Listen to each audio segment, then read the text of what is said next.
সুপ্রিয় দর্শক, আসসালামু আলাইকুম। সবাইকে স্বাগত জানাচ্ছি আজকে গুরুত্বপূর্ণ সংবাদে। প্রথমেই জানিয়ে দিচ্ছি সংবাদ শিরোনাম, পরে বিস্তারিত।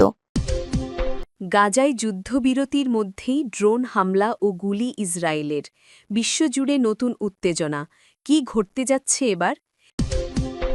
এদিকে যুদ্ধবিরতি ভেঙে আফগানিস্তানে বিমান হামলা পাকিস্তানের। মুহূর্তেই রণক্ষেত্রে সীমান্ত, নিহত নারী শিশু। শুনছিলেন সংবাদ শিরোনাম, এখন বিস্তারিত। তার আগে ছোট্ট একটি আবেদন। একবার চোখ বন্ধ করে কল্পনা করুন, আপনার জন্মভূমি যদি একদিন ধ্বংসস্তূপে পরিণত হয়। আপনার শিশুটি যদি কাঁদতে কাঁদতে বলে, মা, এক মুঠো ভাত দাও, আর সহ্য করতে পারছি না ক্ষুধার জ্বালা। ভাবতে কষ্ট হয়, তাই না?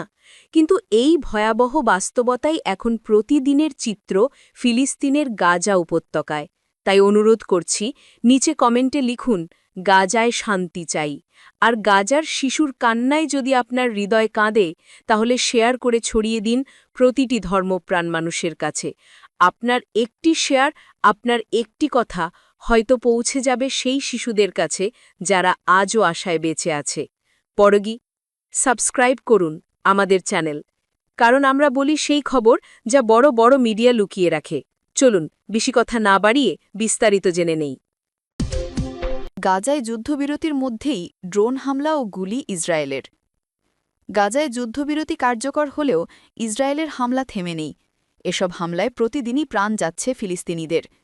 সেই সঙ্গে মিশরের সঙ্গে গাজার সীমান্তের রাফা ক্রসিং বন্ধ করে উপত্যকায় ত্রাণ সরবরাহ সীমিত করেছে ইসরায়েলের সামরিক বাহিনী আইডিএফ। তারা জিম্মিদের মরদেহ ফেরত দেওয়ার জন্য চাপ দিচ্ছে। হামাস বলেছে, তাদের কাছে থাকা সব মরদেহ ফেরত পাঠানো হয়েছে। বাকিরা ধ্বংসস্তূপের নিচে চাপা পড়ায় খুঁজে বের করে ফেরত পাঠানো হবে। গাজায় ভবনের ধ্বংসস্তূপে 10,000-এর বেশি ফিলিস্তিনি চাপা পড়ে আছেন, যাদের কোনো খোঁজ মিলছে না। এই অবস্থায় হামাস ইসরায়েলের কাছে মরদেহ ফেরত দেওয়ার জন্য সময় চেয়েছে। বৃহস্পতিবার দ্য গার্ডিয়ান অনলাইন জানায়, হামাস বলেছে, ধ্বংসাবশেষ থেকে বাকিদের উদ্ধারের জন্য প্রয়োজনীয় বিশেষজ্ঞ ও উদ্ধার সরঞ্জাম ছাড়া তারা মৃত ইসরায়েলি জিম্মির আর কোনো দেহবশেষ ফেরত দিতে পারবে না। এ বক্তব্যের পর শর্ত ভাঙার অভিযোগ তুলে গাজায় আবারও হামলা শুরু করার হুমকি দিয়েছে ইসরায়েল। এর আগে ফিলিস্তিনের সশস্ত্র সংগঠনটির এক নেতা বলেন, ইসরায়েলের গণহত্যামূলক হামলা ও ব্যাপক ধ্বংসযজ্ঞের কারণে মরদেহ পাওয়া কঠিন হয়ে পড়েছে। আল জাজিরা জানায়, গতকাল দক্ষিণ গাজার খান ইউনিসের বানি সুহেলা এলাকায় ইসরায়েল ড্রোন হামলা চালায়। এতে অন্তত একজন নিহত হয়েছেন, আহত হয়েছেন আরও 2 জন। এছাড়া মধ্য গাজার বুরেইজ শরণার্থী শিবিরে ইসরায়েলের সামরিক বাহিনীর গুলিতে আরও একজন নিহত হন। গাজা সিটির এক বাসিন্দা 2 দিন আগে আইডিএফের গুলিতে আহত হয়েছিলেন, গতকাল তিনি মারা গেছেন। মার্কিন প্রেসিডেন্ট ডোনাল্ড ট্রাম্প গত বুধবার বলেছেন, যদি হামাস শান্তি চুক্তি মানতে না চায়, তিনি ইসরায়েলকে গাজায় আবার অভিযান চালানোর অনুমতি দিতে পারেন। সিএনএনকে তিনি বলেন, আমি বললেই ইসরায়েলি সেনারা আবার সড়কে নামবেন। ট্রাম্প এক সংক্ষিপ্ত ফোন আলাপে বলেন, হামাসের কারণে যে সমস্যা তৈরি হয়েছে তার দ্রুত সমাধান হবে।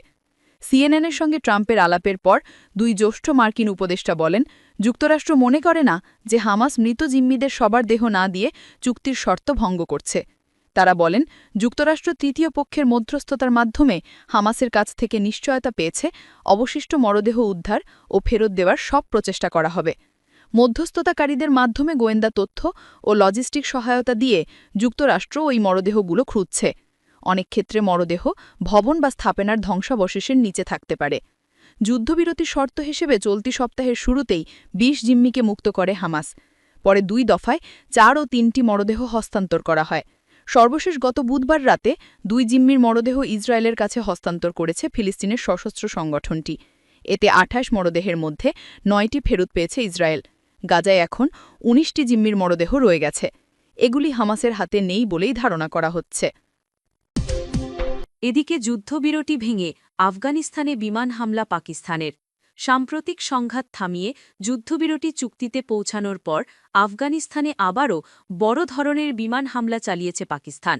শুক্রবার রাতের দিকে আফগানিস্তানের পাকতিকা প্রদেশের একাধিক জায়গায় বিমান হামলার ঘটনা ঘটে। আফগান বার্তা সংস্থা খামা প্রেসের প্রতিবেদন বলছে, পাকিস্তানের বিমান হামলায় আফগানিস্তানে 6 জন নিহত ও 7 জন আহত হয়েছেন। সংবাদ মাধ্যমটি বলেছে, আফগানিস্তান ও পাকিস্তান অনির্দিষ্টকালের যুদ্ধবিরতিতে পৌঁছানোর কয়েক ঘণ্টা পর এ হামলার ঘটনা ঘটেছে। পাক সেনাদের এই হামলার পর পাল্টা হামলা শুরু করেছে আফগান সেনারাও। ধারণা করা হচ্ছে সীমান্তবর্তী অঞ্চলে দুই দেশের সেনাদের মধ্যে ফের সংঘর্ষে শুরু হয়েছে। আফগান তালেবান সরকারের জাতীয় রেডিও এবং টেলিভিশনের খবরে বলা হয়েছে, পাকতিকার উরগুন এবং বারমাল বিভাগে পাকিস্তানের বিমান হামলায় একাধিক নারী ও শিশু নিহত হয়েছে।